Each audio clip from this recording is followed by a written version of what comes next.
Haleluya. Dan kita masih tinggal di dunia. Sekitar kita ini ada dunia. Terus terang aja saudaraku, tubuh kita ini sangat bereaksi dengan dunia. Ya, tetapi inilah dia kabar baik tadi ya, hasilnya. Di dalam ini sudah lain. Ada Yesus, ada kehidupan kekal, ada Zoe, ada Roh Kudus, ya. Ada Yesus, hati Yesus, kasih Yesus, kuasa Yesus di dalam. Haleluya. Nah, jadi kita ini roh jiwa tubuh di luar dunia saudaraku, ya. Di dalam ini ada hati yang baru dari Yesus. Terserah kita. Makanya di sini disuruh persembahkanlah tubuhmu sebagai persembahan yang hidup, kudus, berkenan. Jadi harus tunduk kepada yang di dalam ini, Yesus ini. Kita tidak mempersembahkan tubuh kita ya sebagai satu persembahan yang tunduk kepada Tuhan. Tapi kita mempersembahkan tubuh kita kepada sesuatu yang tunduk kepada kehendak duniawi. Dan kalau kita baca firman Tuhan saudaraku, itu akan membawa kepada maut. Nah, firman Tuhan dalam buku Yakobus berkata, hidup kita ini selalu ditarik ke dua arah. Satu ke arah dunia, tubuh ini, kehendak tubuh ini. Satu di dalam ke arah Tuhan. Karena ada roh Tuhan sudah di dalam. Kalau orang dunia ini nggak ada, saudara, nggak ada pergumulan. Dia senang aja ikut dunia ini. Bahkan bisa bangga dia. Kalau dia menipu nggak ketahuan dia bangga dia. Orang selamat, kalau betul-betul udah selamat, dia nipu, yang di dalam merana. Karena sudah hidup. Kalau yang dalam nggak merana, hati-hati saudaraku. Itu sudah dilawan Roh Kudus itu. Bukan cuma didudukakan saudaraku atau tidak diperhatikan, tidak. Sudah dilawan dia. Tuhan mau kita mempersembahkan seluruh tubuh kita ini tunduk kepada hati nurani, kepada Roh Kudus. Ya, nah inilah dia perjuangan saya dan saudara. Sesudah selamat, Anda menjadi hamba Tuhan, sampai sekarang ini kita semua jadi hamba Tuhan.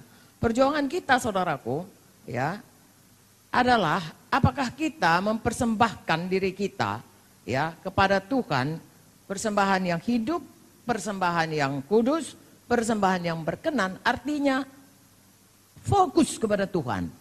Segenap hati, segenap jiwa, segenap tubuh, segenap akal budi. Atau kita, saudaraku, seperti Yakobus 1. Oke, kita baca Yakobus 1. Ini orang yang bisa tertarik kepada duniawi. Seumur hidup sampai kita pulang ke sorga. Inilah peperangan kita. Ya, jangan katakan saudaraku kalau sudah lama mengikut Tuhan tidak ada. Oh, saudaraku, kita baca saudaraku dalam kitab. Ada orang mengikut Tuhan pada awalnya raja, ya, Raja Asa. Ya, luar biasa saudaraku, ujung-ujungnya dilawannya saudaraku Tuhan.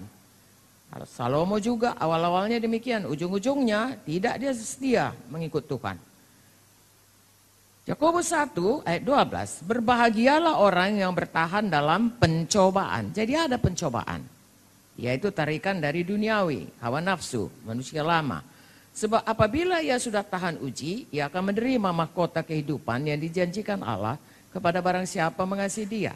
Dengar baik-baik. Apabila seorang dicobai, ya, janganlah ia berkata pencobaan ini datang dari Allah. Sebab Allah tidak dapat dicobai oleh yang jahat dan dia sendiri tidak mencobai siapapun. Tapi tiap-tiap orang dicobai oleh keinginannya sendiri. Karena ia diseret dan dipikat olehnya. Dengan kata lain oleh nafsunya sendiri. Sebenarnya Tuhan memberikan nafsu kepada manusia, kehendak yang kuat, desire, ya, a very strong desire. Itu adalah untuk kebaikan kita. Kita masih diberikan nafsu makan. Saudara bayangkan kalau orang nggak punya nafsu makan bisa mati. Orang sakit nggak ada nafsu makannya mati, saudaraku. Tapi Tuhan berikan nafsu makan orang untuk hidup sehat. Nafsu makannya itu adalah fokus untuk hidup kuat sehat bagi Tuhan. Tapi kalau bagi dirinya, itu yang saudaraku makan, ya, foya-foya, ya, gluttony. Datang sana makan, datang sini. Itu nafsu makan dipakai untuk memuaskan diri. Kaya, Tuhan mau kita keberkatan. Tuhan berkata, berkat Abraham itu kaya, diberkati untuk memberkati. Menyampaikan maksud Tuhan.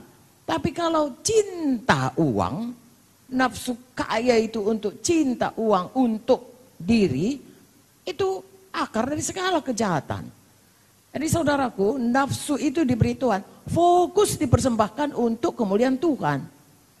Kalau tidak, itu akan bisa seperti ini, dicobai ya oleh hawa nafsu yang ditunggangi setan ya. Tiap orang dicobai oleh keinginannya sendiri ya. Ia diseret dan dipikat olehnya. Saya dan saudara bisa terseret, terpikat. Berdirilah teguh saudaraku dengan hidup fokus kepada Tuhan. Kalau tidak di dunia ini sekitar kita, panca indera kita ini sangat peka ya akan apa yang kita lihat, apa yang kita dengar, apa yang kita rasa ya, semua. Apa yang kita cium, apa semua. Saudara kalau cium bau-bau, saudara menjauhinya. Saudara cium, ayam goreng, saudara cari di mana ayam goreng itu. Kalau dia tidak dikuasai, dipersembahkan kepada Tuhan, ya tubuh kita ini untuk Tuhan, maka hidup kita ini akan selalu terpikat, terseret, lalu seluruh kejahatan bisa kita kerjakan. Itulah akibatnya. Kalau dosa, ia melahirkan dosa, dan kalau dosa itu sudah matang, ia melahirkan maut. Jangan mau dipikat, diseret. Persembahkan tubuh kita sebagai persembahan yang hidup, yang kudus, yang berkenan kepada Tuhan. Kasihi Tuhan dengan segenap hati, segenap jiwa, segenap akal budi, segenap kuat kita. Amin, saudaraku.